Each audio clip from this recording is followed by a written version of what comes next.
नमस्कार मित्रों, स्वागत है एक बार फिर से आपका अपने चैनल जेवी डिवोशनल।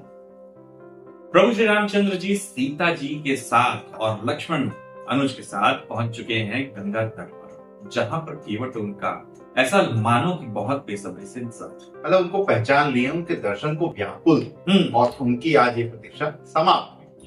दूसरी तरफ जहां से वो प्रजा को छोड़ के निकले हैं, वहां महर्षि जबाली ने क्या शानदार, जिसे कहते हैं, एक स्पीच प्रस्तुत की कि किसके लिए लौटेंगे प्रभु श्री रामचंद्र जी। अब हमारा फर्ज यही बनता है कि हम 14 वर्षों तक उनकी अयोध्या जैसी वो छोड़ के गए थे वैसे ही रखें, हम वैसे ही प्रसन्नता से उनको मिले, ताकि ये भारत के प्रति जो उनका प्रेम है वो कि भाई मेरे भाई ने राज्य सकुशल चलाया कि नहीं चलाया, ये हमारी जिम्मेदारी बनी कि हम इस राज्य को अब सकुशल चलता देखें। जब प्रजा ही नहीं रहेगी तो राज्य कैसे? जब प्रजा ही समाप्त हो गई और नई प्रजा आएगी तो अयोध्या कैसा? चलिए देखते हैं इस एपिसोड में आगे हमें लंका का कोई दृश्य देखने को मिलता है या नहीं। बिना विलंब शुरू करते हैं एपिसोड 119। उठिए। हे प्रभु, इसके दर्शन मात्र से जीवन के समस्त दुख समाप्त हो जाते हैं। आज वही प्रभु राम इस तुच्छ केवट के सामने साक्षात खड़े हैं। अद्भुत प्रभु, अद्भुत। मैं गंगा के इस पावन घाट पर रणवीरपुर के समस्त ग्रामवासियों की ओर से आप सभी का हार्दिक स्वागत करता हूं।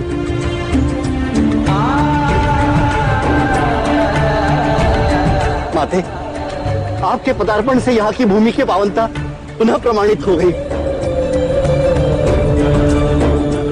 यही समीप में हमारा गांव है। आप सभी कृपया वहां चलें ताकि हम आपके विश्राम और भोजन का समुचित प्रबंध कर सकें। आइए आइए केवट, आपका ये प्रेम और श्रद्धा देखकर मैं अत्यंत अभिभूत हूं। किंतु अब हम वनवासी हैं और वनवास ही हमारा धर्म।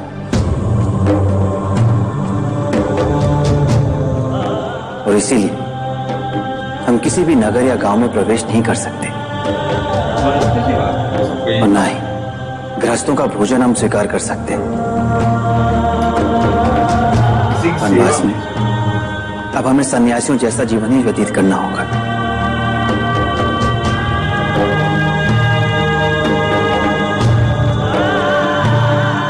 समझ गया प्रभु।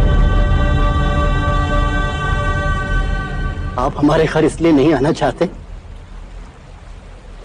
क्योंकि हम निर्धन हैं। लगाइए। कहां आप अयोध्या के राजकुमार, कहां मछली पकड़ने वाले निर्धन? क्यों आएंगे आप हमारे घर? क्यों ग्रहण करेंगे हमारा बनाया भोजन?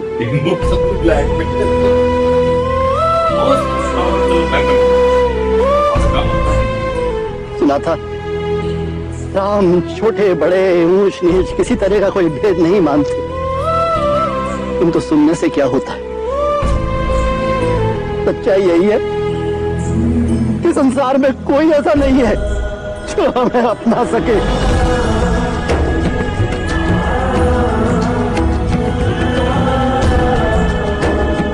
कोई नहीं है ऐसा जो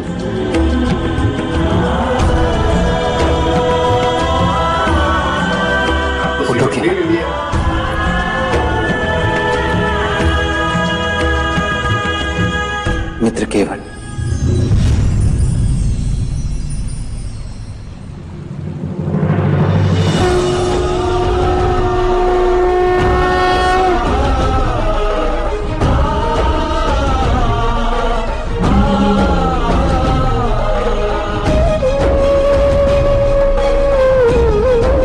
मैंने ये नहीं कहा कि हम भोजन नहीं करेंगे। मैंने मात्र इतना कहा कि हम गृहस्थों का भोजन स्वीकार नहीं कर सकते,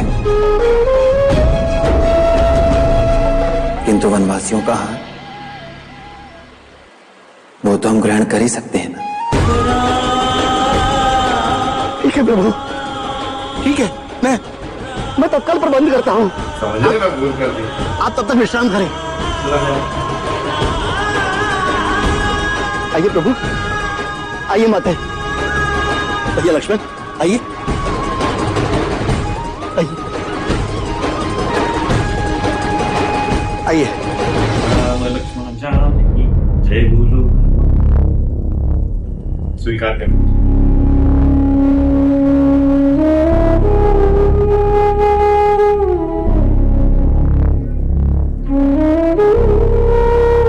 बहन शूर्पणखा,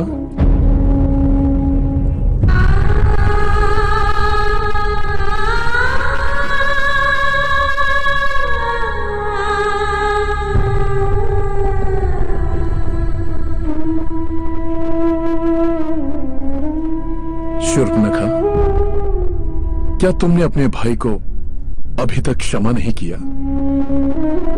कब तक इस प्रकार दुख में डूबी रहोगी? कब तक ऐसे रोती रहोगी बहन? बहन, भोजन कर लो।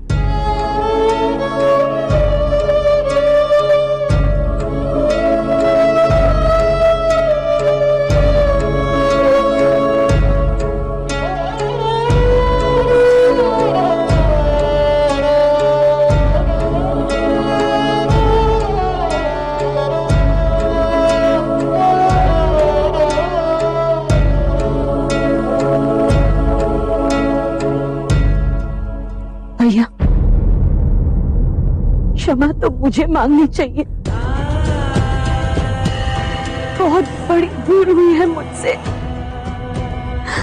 आपसे भी अधिक मैंने उस शत्रु विद्युत जीवा पर विश्वास किया,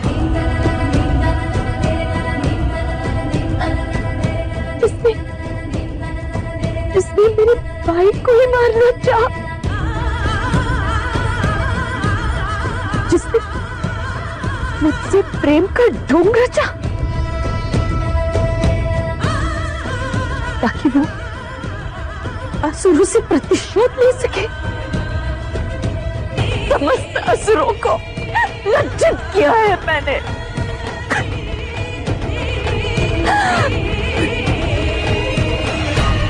बहन, उसने जो घृणित कर्म किया था, उस कर्म का फल वो पा चुका है।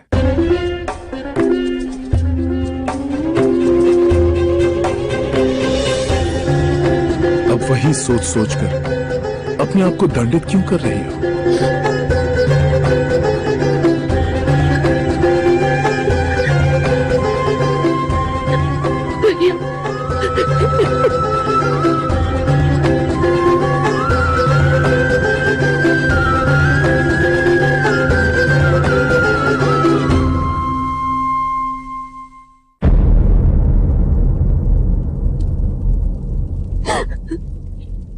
भूल तो मेरी ही थी बहन। मैंने तुम पर इतने प्रतिबंध लगा दिए कि तुम अपने मन की बात मुझसे कह नहीं पाई। यदि मैंने सदैव तुम्हें वो स्वतंत्रता दी होती तो तुम विद्युत जिभा से विवाह करने से पहले मुझसे पूछती और यह अनर्थ ना होता।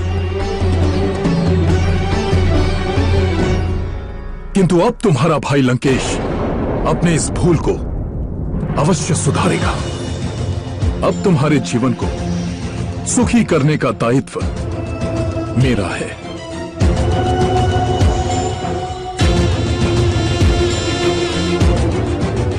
बहन, आज मैं तुझे पूर्ण स्वतंत्रता देता हूं और वचन भी देता हूं कि तीनों लोकों में जो भी पुरुष तुम्हें पाएगा, जिससे भी तुम प्रेम करोगी, विवाहित हो या अविवाहित, उस पुरुष को तुम्हारे चरणों का दास बना दूंगा। जो कोई भी तुम्हारे प्रेम में बाधा बनेगा, मैं उसको समाप्त कर दूंगा।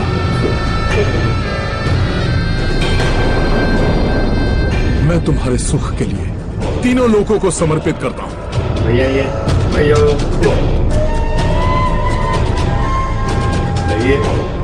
और मुझे पूरा विश्वास है बहन, वो दिन दूर नहीं जब तुम्हारी नियति तुम्हें उस भाग्यशाली पुरुष के समक्ष ले आए।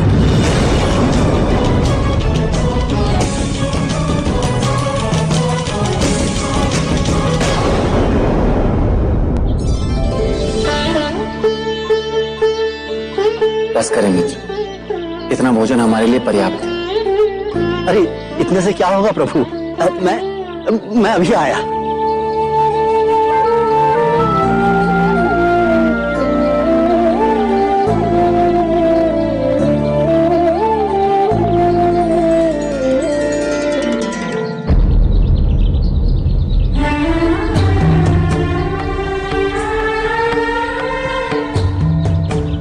क्या हुआ सीते? मैं नहीं जानती थी जिनसे मैं इतना प्रेम करती उनसे सारा संसार कितना अधिक प्रेम करता है। आपके साथ रहते हुए मुझे अपने जीवन में प्रेम और त्याग के, भक्ति और वैराग्य के निरंतर नए अनुभव प्राप्त हुए हैं। प्रेम और भक्ति की अनन्यता अत्यंत दुर्लभ है।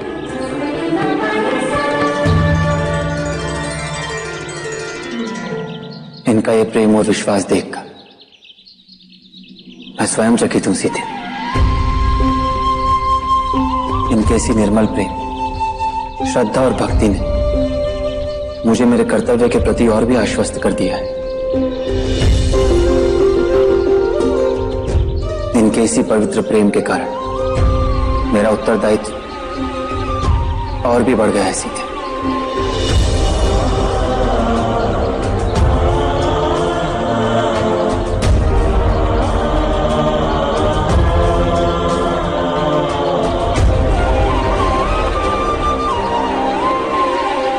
जिससे जो किया जा सकता है वो बड़ी सहजता से, जैसे एक क्रूर व्यक्ति से घृणा करने से, और बहुत सहजता से।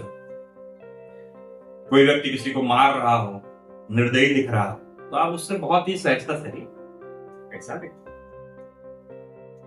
कोई व्यक्ति बहुत ही आक्रामक स्वभाव का, तो आप उससे दूरी बना लेंगे। यानी व्यक्ति जिस प्रकार का हो, उसके व्यवहार के प्रत्युत्तर में आपका भी व्यवहार वैसा ही। कहने का तात्पर्य यह है कि सामने वाले के व्यक्तित्व से आपका व्यक्तित्व प्रभावित तो होता है, ये तो सत्य है। आप किसी संत महात्मा के पास बैठेंगे तो आप भी बहुत शालीनता से वहां पर जोड़ देते, इज्जत से, और वहीं आपसे अगर बहुत दबंग किस्म के आदमी हैं तो आपसे अगर कोई दबंगई करता है तो आप भी कहेंगे हाँ बताओ क्या कर बताओ आप। तो जिस तरीके का कहने का मेरा तात्पर्य ये है कि प्रभु श्री रामचंद्र जी के अंदर जो प्रेम, जो शालीनता, जो कुछ भी है, वो दर्पण की तरह साफ उनके मुखमंडल से झलकता है, जिसके कारण सामने वाला व्यक्ति उनकी आभा देखते ही प्रेम में वशीभूत हो जाता है। ये तो केवट वाला अच्छा लगा सीन। आप हमारे सही गलत नहीं किया, और मैंने सुना ही गलत आपके बारे में। हम गरीब बात हमारे इमोशनल टेंशन। परंतु जैसे अच्छा था। उन्हें गले लगाया उनको, तो उनको ये विश्वास हो गया कि हाँ इनके अंदर अंतर नहीं है, भेदभाव नहीं करते, सभी को समान रूप से। फिलहाल मित्रों इस एपिसोड को करते हैं यहीं समाप्त। श्री के साथ राधे।